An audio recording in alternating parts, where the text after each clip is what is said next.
All right, guys, so today's a special episode because when this airs, it's January 28th, and that's our 4-year best friend anniversary. And before you're like, ugh, why are you so extra? One is it. Okay, first off, I am extra. Welcome. Yes, my name's Zoe. Secondly, this is my best friend, Brooke Hiott, and Brooke is also the mom of my favorite baby on the planet. Aussie. Favorite human. Let's be real. Yeah, he takes the cake. And also no, you're not the husband. You're the wife of Taylor Hiott, who was on episode 2 about how to become a millionaire. Look, see, I just need Aussie next, and then everybody's been on the podcast. I'll check his calendar. Yes, please do. Pretty busy. But this is an extra special episode because Brooke and I were like acquaintance friends for like a year, 2 years before we actually became... It depends on who you're asking. I'm just going to keep looking into the camera and it's just going to be this the whole time. So let me tell my experience. Okay. So this is pretty funny because when Brooke and I hung out for the first time, Brooke said to me, "Oh my gosh, we should grab dinner. I'd love to get to know you." And to which I'm like, oh, okay. Brooke didn't ask me one question at dinner. I asked her like 70. You were too busy talking the whole time. You were too busy talking. It was also very loud. It was very loud. Distracting. Bakersfield, yes. It was not a good environment, so I blame that. Right. So that was really funny, and I hold this against her to this day, but she's obviously made up for it because now we're vibing. But yeah, so that was our first experience, and I was like, she didn't actually want to get to know me. I don't know what that was. So we were like friends, like see each other around. Hey girl, he'd hang out sometimes. But let's talk about the moment where that dynamic kind of changed between us and how it was like, oh, she's not just like a pal anymore. Like this is a and deeper... how we get like a date of what's a friendiversary kind of thing. Correct. Like why is that so special? Kind of yeah. Yeah, and so I mean, I think it was important because I wanted to get to know you, but I think with that I didn't necessarily know how very well. So I was doing what I thought was getting to know you kind of thing. And then in my head I'm like, "Oh, we're good. We're friends. Like we're tight." And then it's tight. Tight as can be. Vibing. Yes. We use the word vibing because that's Zoe's like thing when she like meets someone and they like my click. Metric. Yeah. And we talked one time about at what point were we vibing, and mine was a solid 6 months to a year is when I thought we were vibing. A year before me. Before Zoe confirmed. I was like, cool. Great. Yeah, so it was a night, like, you had come over, and, like, we're spending the night or something like that, and we were just, like, talking. Girl slumpy party. Yeah, I think it was the next morning. We were just hanging out and talking, and it was that moment that it felt like a real, like, conversation was happening of, I had just gone through something really hard in my life. I had lost a friend, and it was something that I wasn't navigating as well as I thought I was with people. Like, I wasn't really letting anyone in. And Zoe asked me how I was, like, truly how I am. Didn't let me get away with I'm okay, I'm doing fine. And it was in that moment that I was like, okay, she genuinely wants to know how I am, like, how I truly am. And we just had this great, long conversation of being able to actually be vulnerable with someone. And that's when it, like, clicked for me of, like, this is what it means to, like, truly be in friendship with someone, to have those moments where you can have someone ask you how you are and be able to trust them and open up and be vulnerable. Now, you said you weren't doing a good job of, like, letting people in. Was it not doing a good job of it, or were you intentionally pushing people out? Like, what was your headspace in? I think it's a little bit of both, because it's always been hard for me in the past to open up with people and to get to where I consider them a best friend or to be close with someone. And I think I experienced that with my friend that I lost. And then having to be like, well, I put all this effort in and I did it this time and I was open in what I thought I was doing to be open. And yet this happen, and I tragically lost someone, and that was not in my control at all, but like my instinct is to blame myself and to like just isolate and be like, well, that wasn't worth it, so why try again? And so I think that's been my tendency all my life, is to just withdraw if it's uncomfortable or if it's hard, and letting people in is hard for me. And so I think coming off of that, also mixed with I had never been through something that felt like that situation, and so I didn't know how to cope with it, and I didn't know how to talk about it, and also the mix of like not wanting to talk about it too. And so I think it was just a combination of all of those things.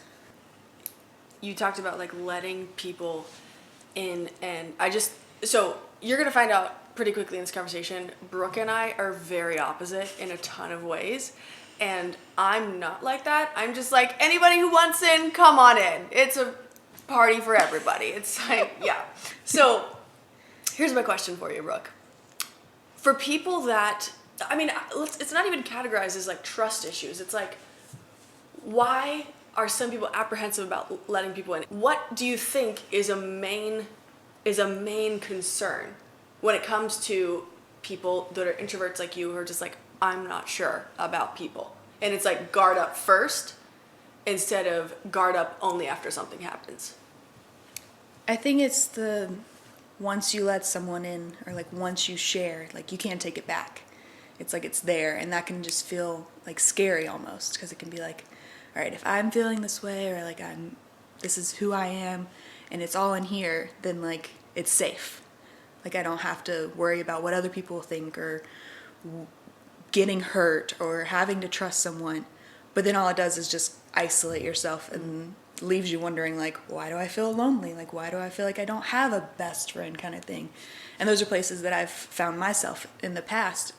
And it's realizing, yes, it can be scary to be vulnerable and let people in, but at the same time, there's so much that comes from that. Yeah. And there's so much that can be just celebrated from having that vulnerability, and like having someone who does know you, and letting people in who do truly want to know you.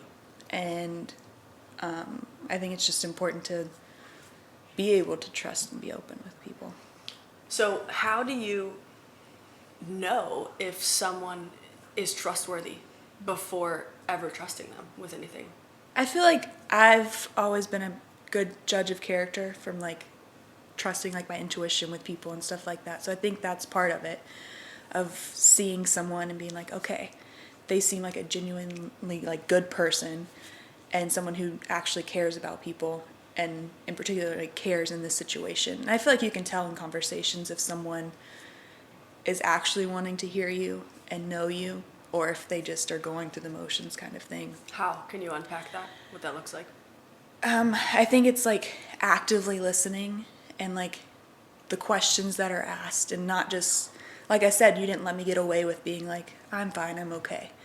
When you know that like there's more there, like there's something more. Yeah.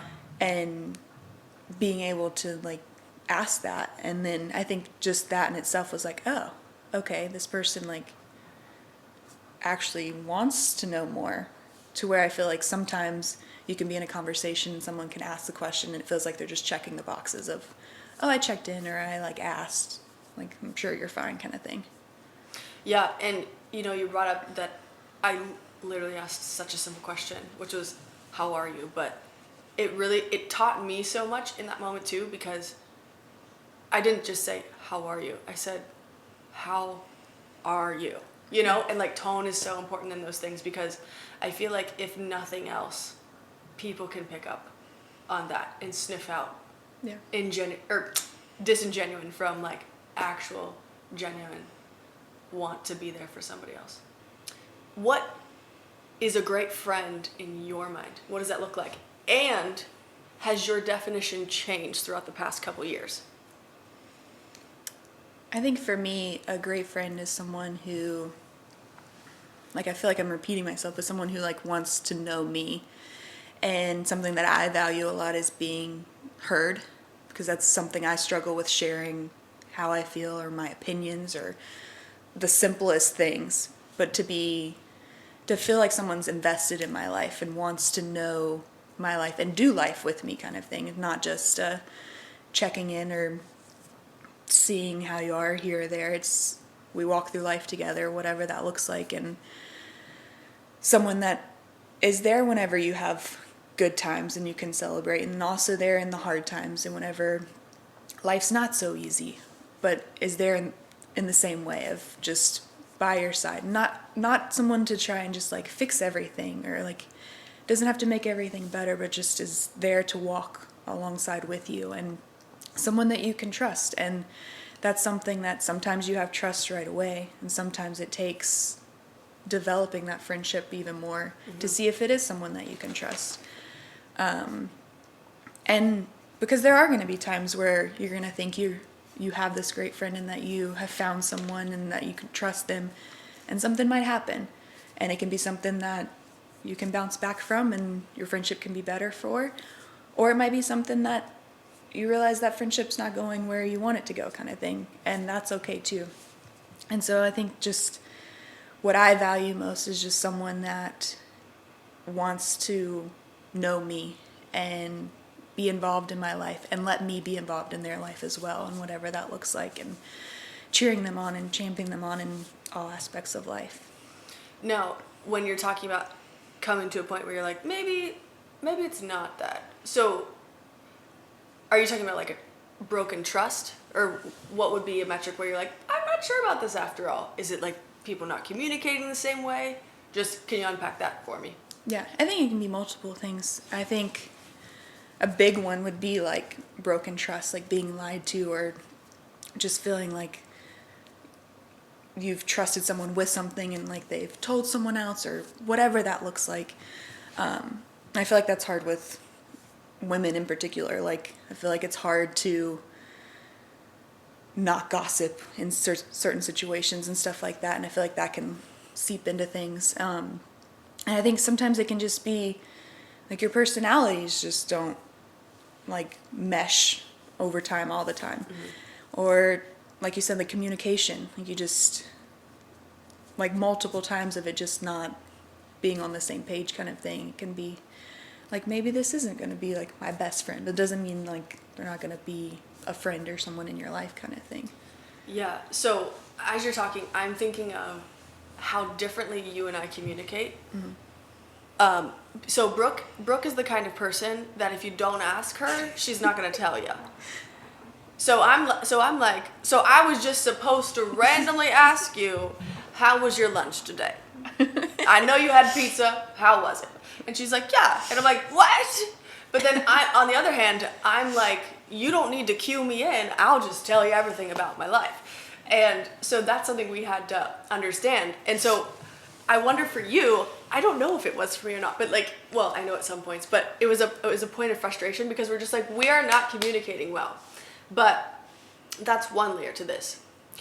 So there can be communication issues that need fleshed through, but I think what you're saying is that the importance is just communicating. You're just communicating, here's how I'm receiving it. This is what I actually need. This is what I'm observing. How can we fix it? Yeah. And that's something we've both made an effort to without even really talking about it, which I don't know how we... And I think too, like it's important to note that like we didn't do that from day one. That's, yeah. Like that's something that's developed over literally years of friendship. Like it wasn't something that we were like, okay, we're going to be great communicators and this is how we're going to be best friends. Right. It was, It like was you a said, surprise. we're so different in so many ways. And a lot of things just, I feel like it just naturally happened. And then it became like, okay, even things that feel like they naturally happen, like relationships or whatever it might be, at some point they're still going to take work. And so I think that's where we're at and continue to be, is like, there are going to be things where we're going to have to communicate better. And it's realizing that, but then also now we've established the friendship where we can bring that up kind of thing of like, hey, this is how this made me feel. Like, how can we navigate this better? So when is that a good point? When is that a good time to bring that up to somebody? Because you said we established that. But what if someone is like, I think they're a good friend, but like, Do they care about my feelings? Like, how did you, as someone who's like always trying to make peace in situations, how do you think we navigated that? So we paused it for a minute because Brooke and I were both trying to think and we couldn't think of the answer. And then I thought of when I think things changed for us. And it's when I actually broke your trust for the first time. You want to tell about that? I'll trust you. Like, you can share what you want about it. You can say from your point of view. No, thanks. It's okay. No, but that I had hidden something from you. That's a good way to put it. Yeah. Oh my gosh. Yeah. So that definitely harmed our friendship for a while because I know how it felt to you because you're like, I've been nothing but honest with you, and now that hasn't been reciprocated. But I think that was the moment where we both had to make a decision. Are we willing to fight for this friendship? Because if we are, we actually need to figure out what the other person expects. Do you have any thoughts to add to that? Yeah, I think like when that happened, it was hard for me to fight off the instinct of to just completely like shut down and be like, okay, all walls, completely back up kind of thing. And it was like going through that, like I said before, like whenever your trust is broken, it can either be, all right, there's no getting over this, or you can use it to make your friendship and relationship stronger. And I think I had to make that decision, like with that experience of, am I going to just shut down and just be like, okay, this is how far I can trust her and this is kind of where our friendship's going to just plateau? Or am I going to use this and, yeah, it's going to take me a while to like get over, and I'm not instantly going to be like, I believe everything that you say and that you tell me absolutely everything. But I can also be like, okay, we have this relationship and I value this relationship and it's not something I just want to throw away. And I don't believe that was your heart either. And like at the end of the day, like I think that's what's important too, is knowing the other person's heart in situations like that, whether it's a little fight over something or whether it is broken trust. Like at the end of the day, I knew that your heart was still good and your heart still like cared about me and our friendship. And so that had to be what was prioritized in that situation and working through that. And I think like we talked about this not long ago about how that situation, I think not only like me making that decision that I still wanted to like kind of essentially trust you and like have our relationship and friendship, but you giving me the space and the ability to handle it however I was going to handle it. You didn't say, oh, right, I lied about this. Like, okay, I've said it. We're good now, right? It was, this is what happened.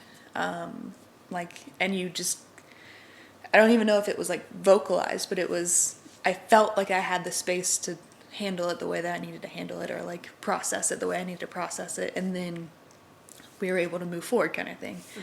And I think like looking back, like it wasn't fun, but it definitely made our friendship stronger. And I think it made us in the end trust each other more. I completely agree. Can you define or just articulate, if someone is listening is like, I'm in this space right now where I'm just like, I don't know what to do. This is kind of tricky. What do you say that I did when I gave you that space? Like, did I not talk to you about it? Like what was it for you that made you feel like she's letting me have all the emotions right now? Yeah, I think it was, I don't know, because you didn't like just stop talking to me and be like, hey, come to me whenever you're good kind of thing. But it was more of just, I didn't feel like a pressure to like forgive you right away or like for us to like discuss it further like in that moment kind of thing. It was more of, you shared with me, and at that point we're like, I've been completely honest with you now, and I had to just trust that that was the truth kind of thing. And then it was, I feel like it probably wasn't talked about for a little while. I don't remember exactly like what conversations were like after that, but like, I didn't feel pressured to be like, okay, I have to decide if I want to forgive her or if I don't kind of thing. And you didn't like, you were aware that you'd hurt me but you also like were still there for me kind of thing. And I think it just like what our friendship was and the foundation that we had in a friendship still was strong, and is what carried us through kind of thing. Well, I think that's the thing, right? Is because our foundation was based upon the same thing, and us both being believers, that's the similarity that we shared amidst all of our differences. And so that's the point of view we're speaking from. The part about that moment and like coming to you and like actually saying what happened is a moment I will never forget also. Okay, I'm gonna cry. Because I had to see the pain in your eyes when I told you and not be able to do anything about it. And I think that me seeing that made me realize it wasn't a fear-based, like, I can never do that again. It's I will never put her through that pain again. And it was like the best thing for me because it made me realize any action we partake in is not just about us. And I think that's the thing is you have no idea the amount of impact that you have on people around you and how every action has an equal and opposite reaction. Come on now, science. But I think the same was true here. Like, and I think for you, because you had to come with me on a healing journey through that. Didn't have to, chose to, even being hurt by it in the process. And that was the thing that I needed. And that was like, that's the epitome of in Galatians 6:3, I believe it is, where it says, bear one another's burden. Like you perfectly live that out in that moment. And I'll never forget that because I was like, I hope I get the opportunity to continuously do that for her too when we come out the other side of this. And we did. And then we put some accountability up, but that'll come later in the conversation. But right before we started recording, we were talking about acquaintanceships, close friendships, and that gray area in between. Yeah. So I want you to just go off on them and tell me what you were telling me because it was so insightful.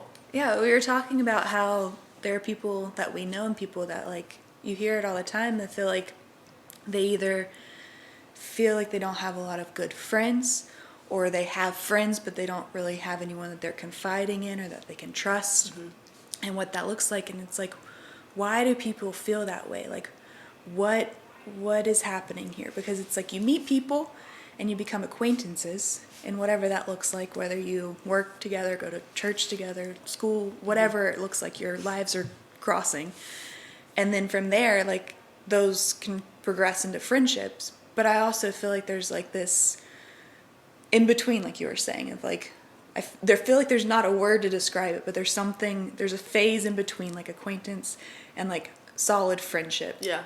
And at least for what we talked about, and like what I value is like a friend. Like a friend to me is not just someone I just like see and hang out with casually, like if we're in the same place kind of thing. It's like someone that I'm confiding in or like talking to or that knows my life kind of thing. But then again, like an acquaintance isn't there.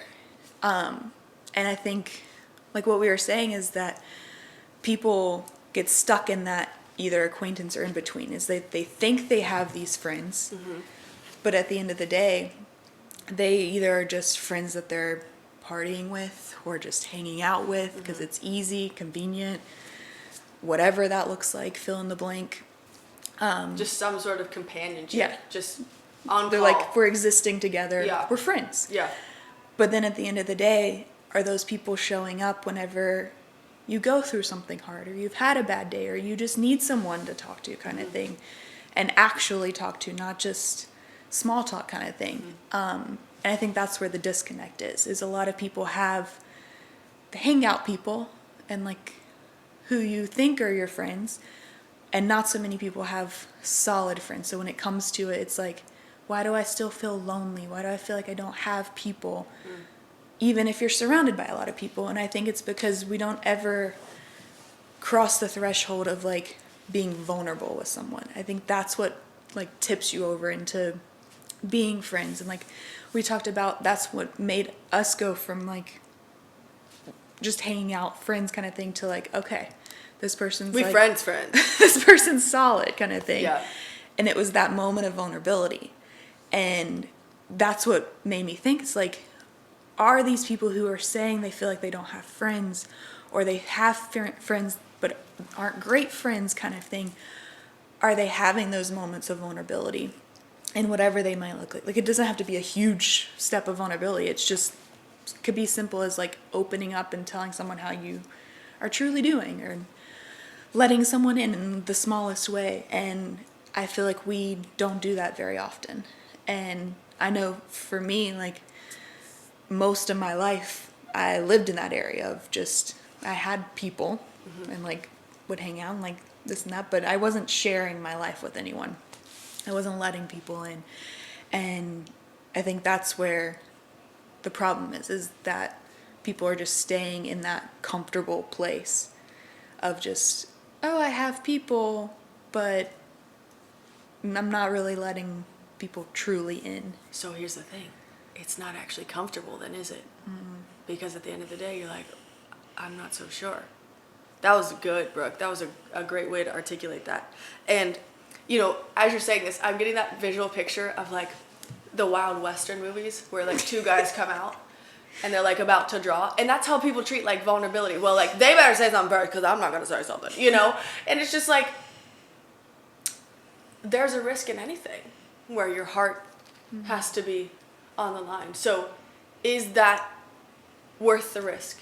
I mean, it's the same thing when you step outside. Anything could happen to you. Yeah. So is loving somebody else and finding a deep relationship and friendship with anyone worth the risk? And you know how people sometimes use that phrase DTR of define the relationship when it's like a romantic relationship? I think it's totally acceptable to do that with any relationship. In fact, like, I will never forget a moment a couple years ago when someone who I was pals with was like, basically called me and was like, hey, by the way, like, I want to be a really close friend in your life and I'm not necessarily feeling this reciprocated, so I don't know what to do about that. And I was like, oh my gosh, thank you so much for telling me. Because then I was like, I didn't even know. Like, I didn't even know. And then it changed the dynamic of the friendship and made it so much more solid and open. So I think what we're both encouraging people to do is don't be afraid to take a risk. Yeah. And going off of that too, like, I've never experienced a moment of being vulnerable with someone where then it wasn't reciprocated, or it wasn't the response wasn't like either, wow, like, I care about what you said, or like, that's incredible, or thank you for sharing, or it's, man, I didn't know someone else was feeling that way, or I didn't know someone else had gone through the same thing. It's always been received in that kind of way of like, any moment that I've been vulnerable, either the other person is vulnerable back right then, or it's like opens that door a little bit.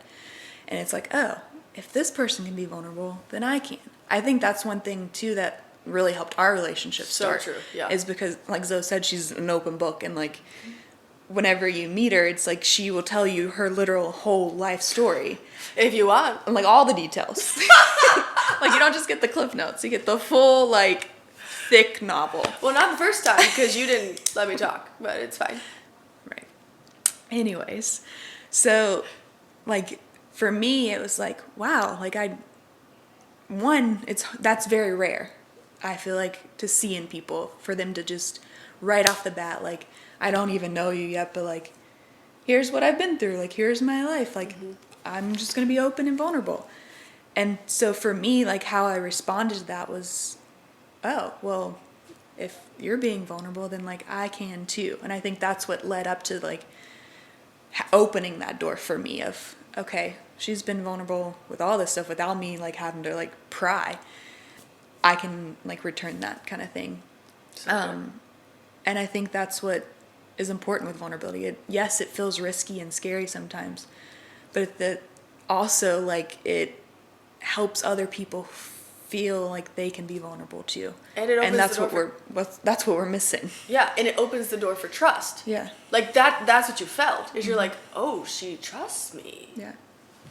And people want to like, that's so good, Brooke, because it's like so compelling. You're like, oh, well, you're safe. You're safe because you thought I was safe. Yeah. I love that. Done. No, I'm just kidding. So, that being said, so vulnerability, we know, is really key for any depth whatsoever, I think. And that's why I love deep conversations, girl. But what do you think is another reason that people get quote unquote friendships so wrong? Like truly, and I know you probably feel the same way as me because we're best friends, so we talk about everything. But when you see those Instagram like memes about like, oh, toxic people, I can't think of one toxic person in my life. Mm-hmm. Like, are we weird for that? What do you think we're doing out here?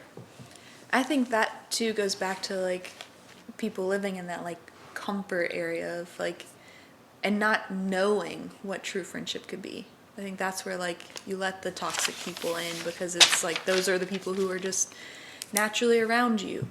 Or like sometimes like you can't always tell that someone's going to be a toxic person. Mm-hmm. Like sometimes that evolves and is revealed later on in the friendship. Mm-hmm. But I think like for us, it's like we had like known what true friendship could be, even like before our friendships kind of thing. We've each had that before in life, and up until like probably 5 or 6 years ago, I couldn't say that. Like I'd had friends and had people who I was close to, and like even people I'd consider a best friend. But I look back on those relationships, I'm like, what did I truly like value or contribute or like get out of those seasons kind of thing, mm-hmm. other than just someone who was in my life and conveniently placed alongside of me kind of thing. And I think like it's important to have both kind of people. Like you're not going to have all best friends or this and that. Like what? Like you're probably going to have like maybe just one person or whatever that looks like. And it's okay that not everyone falls in this, like, they check all the categories of, okay, they're best friend material, we can be friends, like, move on. You're going to have people that, like, you hang out with or, like, that you enjoy being around or you share life experiences with kind of thing. And that's okay, too. Like, it's not all or nothing when it comes to friends and people in our life. We need that balance. We need a mix. Like, mm-hmm. I emotionally, mentally, physically cannot have that many people be that close kind of thing. Like, I have my couple of people, and I'm like, these are my people. But yet I'm still going to love on everyone else that's around me kind of thing. And I'm still going to show up when I can and how I can. But I'm also going to know that I can't be everything to everyone. And that's okay. Yeah, and that's okay. And I've had to learn that the hard way a few times, and I think that's why I'm able to say that now, that like I'm able to learn where I tap out and to be okay with that. Yeah, and you said that previously. I just want to like clarify something you said. You looked back and you're like, what did I get out of this? But you weren't saying it like that. Right. It was more of like, what value? Yeah. Was there? Like, yes. Was it that kind of thing of like, did I invest into it? Right. Yeah. That's a good way to put it. It's like an investment. Was there investment there, or was it just convenience? Because see, oh, Curl, come on now. Because this is the thing, right? Is that everyone there's two desires that everyone wants in life, and it's to be fully known and fully loved. Mm-hmm. Well, that's going to take an investment to get there. And so if you don't invest your time, your heart, if there's no investment, then you're not going to get ROI, which is the return on the investment. So which begs the next question is, what is the goal of friendship? So that's what I'm going to ask you, Brooke. What is the goal of friendship in your life? And I have my own thoughts, so we're both going to answer this one. Okay. For me, it's someone that I can let in, like I've said, and someone that either that just looks like talking about random stuff too, and I can just like share what's going on, like what's happening in my day, whatever that looks like. And it's also someone that I can go to if like I'm hurting, or if I'm not having a good day, or if I need to talk through something. and I can have someone that I know is not going to judge me or like be afraid of what I have to say or not know what to say, like, and it's going to know that they can just show up and be there for me. I think that's like, to like put it all together, like for me the goal is to be able to show up for someone, have them show up for me as well, in whatever that looks like, to the smallest day-to-day things to big life events that could happen, kind of thing. Yeah. It's just doing life together. I know I feel like that's like a cliche like phrase that's always said, but that's the goal, is to share your life with someone. And we're not created to go through this life alone or figuring it out by ourselves. Like, we're created for community and close friendships. Like, we're designed to have that and crave that. Yeah. And that's like my biggest goal, is just to have someone and people, like multiple people that I can have in my life, have in my corner. And meeting people where they're at is a Yeah. huge thing for you. And one thing that I love about you, Brooke, is that you truly love celebrating people. Like, for instance, when my podcast launched, she said, go outside. And I was looking for her car. Her car wasn't there. But she got me a bubble tea. And it was like the smallest thing meant the most, because it was just like everything's a celebration to her. And so I love that you bring that into friendship. I could go on for another hour, but who wants to listen to everything I love about you? Me. Well, we'll do it off air then. Words of affirmation. Yeah, that's it. So I think on top of what you said, there's 3 things that I love in friendship. And you know that game when you were younger, it's Hungry Hungry Hippo, and you just, it's like, I'm a hungry learner, so that's why I can just ask questions.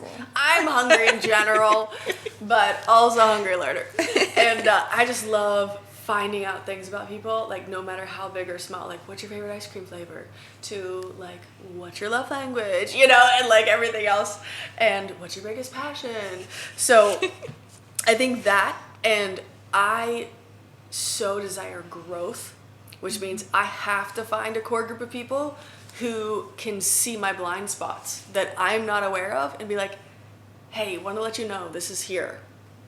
How can we work on that? And so that also tees up accountability, which is like a huge thing for me as well. And one thing that became even bigger for us as a result of the trust being tainted between us. In order to get that back, I was like, here's the thing. I don't ever want to do that again. I need you to hold me accountable to it. Yeah, it's like, how do you actually follow through with that? You can say that, but then it's like, how do you follow that up? Like, you asking for the accountability was the action behind, like, you not wanting to do that again, kind of thing. Or like, oh, I got you. Yes. And so you've heard me talk about other episodes where there's 2 people in my life that have my location. Brooke is one of them. So Brooke is to check and see where I am at any time, at any point. To make sure I'm not getting into trouble. And so that's that. So we're so different, and a lot of people are just like, how are you guys even friends?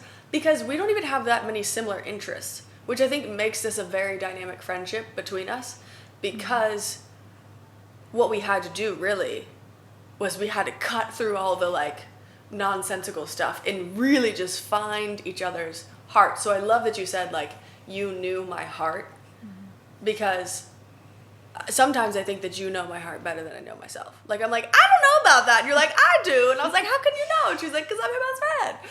She also doesn't talk like that.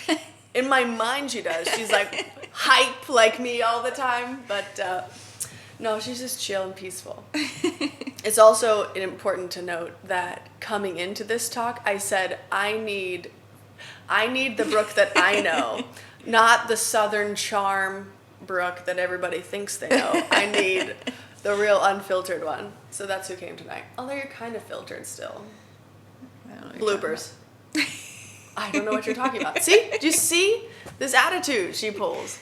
So it's interesting you brought up the love language part, because I think that is a really interesting dynamic too, because we're so opposite. We definitely don't have the same love languages. And I think we were both thrown by that at first when we like first had that conversation. And I just think that's interesting. to understand, because when you do one thing for someone, they can be like, cool. But another person will like exponentially love, like, I cannot believe another human being did this for me. And Brooke's is words of affirmation. And so I'm like, all the time, I'm like, what should I tell her? I like your shoes. I like your smile. You know, and it was just like funny learning that. And really it's just like, well, explain why words of affirmation is big to you. Okay. And I did want to say too, like, I think it's important that you're bringing this up, because I feel like a lot of times people can be like, love languages, like that works with like my relationship, like my romantic relationship. Yes. But it works with literally every relationship, because we want to feel loved and we want to love the people in our life, no matter where they're at, whether it's my mom or sister or dad, or if it's my best friend or if it's my husband. Like, it works for every person. Yes. And so I think that was important that we're bringing that up. And for me, like you said, words of affirmation is mine, because for me it's like I want to feel like seen and valued. And whenever someone is telling me that, like, in a genuine way, not in the like you said, like you joked about, like the just giving compliments of like, is this how this works? And it's like, it's not like that. Like, I'm actually like not the greatest at receiving compliments. I'm like, thanks. Oh yeah, you're Akko Taco. Thank you. But it's whenever I can tell that someone's like truly like speaking in to who I am, and like talking about and pulling out like traits that I feel like I am created to have, and like that I have and stuff like that. And it just is a way that I feel valued and seen, and therefore I feel loved. Yes. And also, if you don't know what we're saying with love language, it's based off this book. It has like millions of copies sold, and it basically breaks down everyone has a preferred way of being loved, and it's 5 categories, such as physical touch, words of affirmation, quality time, acts of service, receiving gifts. We're both like, what's that last one? Gifts? Do we care about that?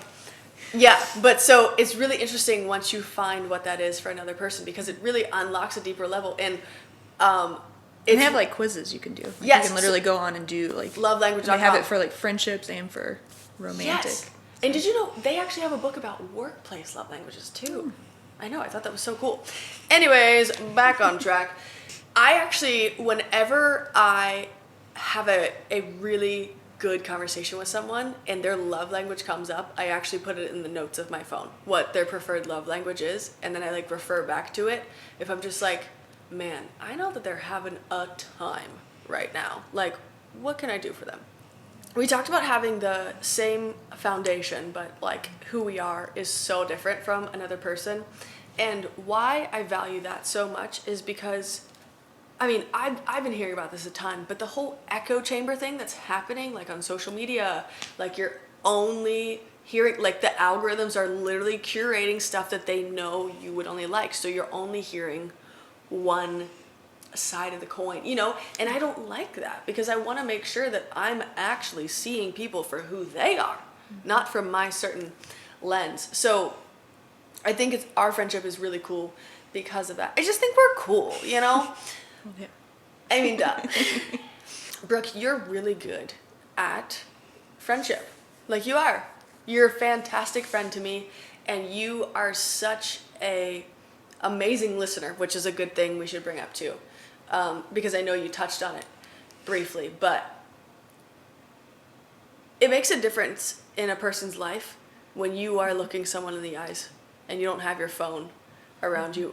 I mean, I know we've both learned that with each other, and we've both called each other up on that before, where we'll be like, hi, I'm here, so where's your phone? Goodbye, you know?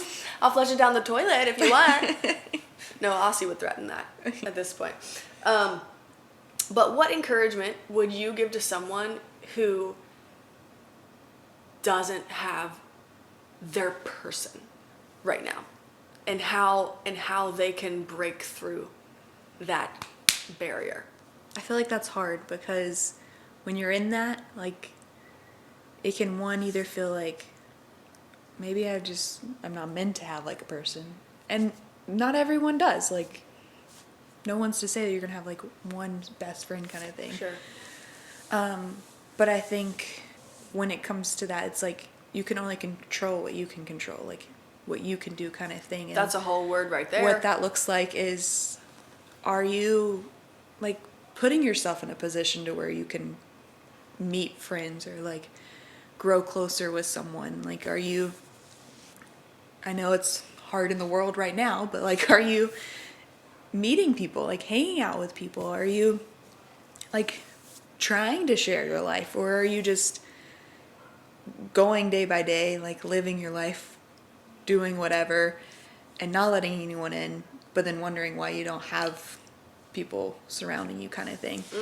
And that's like something I had to learn. It was like whenever, so my husband and I moved to Pittsburgh, what was it? We're coming up on 6 years. Mm-hmm. It'll be 6 years in March.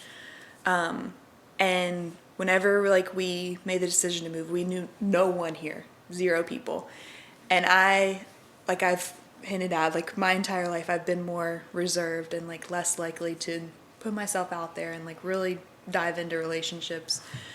But something that I told myself when we moved, it was just this mental like click and decision of, I'm going to like put myself out there more and whatever that looks like. And for us, it ended up looking like we found a church a couple weeks after we moved, and it looked like getting involved and meeting people and like actually, like I did things like I did with Zoe. It was like, hey, can we go to dinner? Like, which was so uncomfortable. I want to get you. to know you. Yeah, and I wasn't great at it, as she'll remind me multiple times. But I mean, it worked. Here we are. It did work. But I think that's what's important, is you have to make that decision of, okay, if what's important to me is to have someone in my life to do life with, to be my person, to be my best friend, then what am I doing to set that up kind of thing, of like put myself in a position to where I can even meet someone to be a friend, and how am I being that person to someone else kind of thing. Mm-hmm. And it's not something you can force. You can never be like, okay, this person is going to be my best friend. I'm determined, like it's going to happen. Yeah. Because that person might not be anything like you think they are when you actually get to know each other. Like your personalities might just completely clash and it might not be good. I think a lot of times it just has to naturally happen. That's why it's hard to answer that question of like, what can I do, or how can I make this happen, or whatever that looks like, because for someone to become that close to you and to be that person, a lot of it does have to just fall into place, mixed with work once that's established, kind of thing. And also too, like, I think it's important to mention that that person might not always be the same person in your life. Like, you're going to have seasons of friendships, and you're going to have people who are going to be there your entire life. Like, I feel like confident that Zoe and I will be friends, like, for life kind of thing, and whatever the different seasons look like. Like, I'm pregnant and about to have 2 kids under 2, and like I'm married, and like that's a lot, but like at the same time, that's what I have to keep reminding Zoe, is like I still need her in my life. Like, me going through different seasons and her going through different seasons doesn't like disqualify the need that we have for each other kind of thing. It's just involves a shift in what that looks like and stuff. And so sometimes like that's the case, and then sometimes you have seasonal friendships where you are going to have someone that's going to feel like your person and your best friend, and then you might naturally just grow apart, or life just happens, whatever that looks like. And so I think it's important to not put such a strong emphasis on, I have to find this person to be my person for life and like I'm set. It's just putting yourself in positions to where you are getting to know people and letting people know you. And having grace for yourself in the midst of it. And, you know, from the opposite angle, because you're like, I have kids. And that was like a thing. That was like a real concern for me. I was like, you're not going to want me or need me or have time for me. Like, she was convinced. Like, I'm going to cry right now. No, but it's so true, because it was just like, this is my person. I can't share you with a baby, you know? And I need attention too. I think what's been really cool about the people in my life who were in my inner circle, when I started to shift the perspective of like, what do I want one day? To be married. So like any relationship with another human being, period, can be an opportunity to be, who do I want to be in the future? Because I can prepare and use this time in other relationships right now. And like, I feel like I am a better, not feel like, I am a better person because I have you in my life. Can we just cry now? I'm just like emotional. No, I think that was a really good word. Yeah. And talking about your experience too was so true. Because like, Brooke's like an introvert. Like, she would never walk into a room on her own. You had to get uncomfortable to find the best thing. Yeah. I wanted to say too that I feel like we've emphasized like a lot about like having a best friend or like what that close friendship looks like. Yes. But it's also important to have like multiple friendships. Oh, totes. To have like multiple people in your life and around your life kind of thing. And I think that's something that like innately you want to be like, no, this is my person. Like you can't have her. She's off limits. Sorry, she's taken. My best friend claimed. But I know that I can't be everything that Zoe needs. I can't be everything that other people in my life need. They need other people as well. And so that's something that, one, I have to realize that I need other people too. Like I can't just find my one person and be like, okay, like put myself out there, found someone I can trust, like I'm good. I have to realize that I need other people who are in different life stages, who have gone ahead of me, who are coming behind me. Like I need people that I can pour into and that can pour into me and that are different from me and are the same as me. Like I need a balance of all of that. And I also need to realize that the people in my life need that too. Like I know that Zoe needs people to pour into her that in a way that I can't. And I have to be okay with that and I have to champion that on because it's going to make her a better person.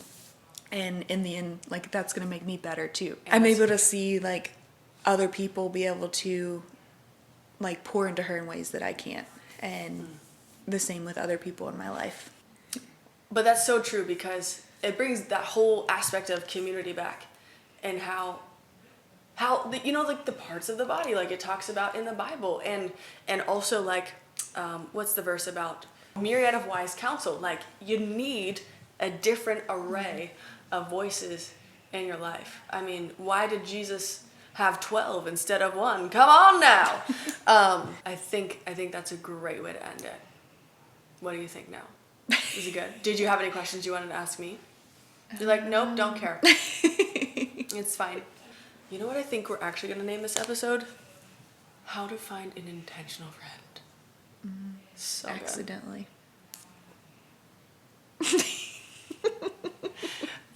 Yeah, well, Brooke, I love you. You're my bestest friend. I love who you are in my life. I love the value you bring to my life and how you always challenge me. Okay, we're gonna cry. And how you always challenge me to be not even just the best version of me, the person you know that I want to be. Hug me.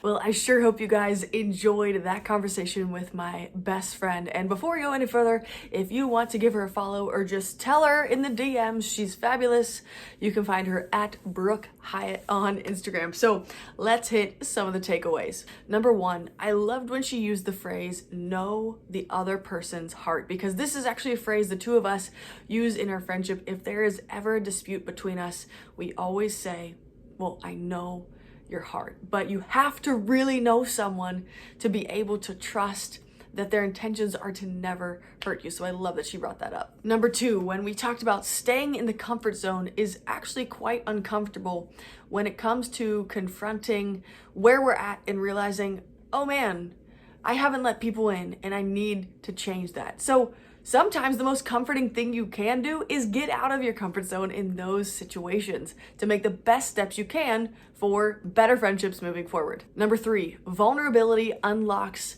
next level friendships. And Brooke and I both talked about how the moment we were vulnerable it opens up the door for the other person to do and be the same with you, and you build a bond of trust. So it's worth it. I have always found that to be the case. It is a risk worth taking. Number 4, I love when Brooke talked about needing diverse friendships in all different stages of life who bring different skill sets, strengths, and knowledge to each area of our life. Number 5, the whole concept of ROI, return on investment. Friendships are an investment, and the more of an ROI you're looking for, the more you're gonna have to be willing to invest. And finally, the challenge that came from Brooke when she said, are you not letting people in and wondering why you're having trouble making close friends? Or are you deciding to put yourself in scenarios where you actually have to go out on a limb and take action and make the effort to let people into your life and share and do life with them?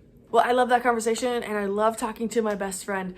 And hey, stay tuned. Next week is going to be an awesome episode. I spoke with one of my friends who has an incredible story about his past and where he is today. So next week, we're hitting up the topic of how to transform your life and completely change direction. It's one you don't want to miss. I want to know what some of the highlights were from this conversation for you. And hey, maybe this year in 2021, you're finding yourself wanting to dream bigger than ever before, but not just stay in dream phase, actually do it and take action. So if that's the case, you're gonna want to listen into this conversation I had with my friend Rachel on this very topic. I'll see you guys in the next video.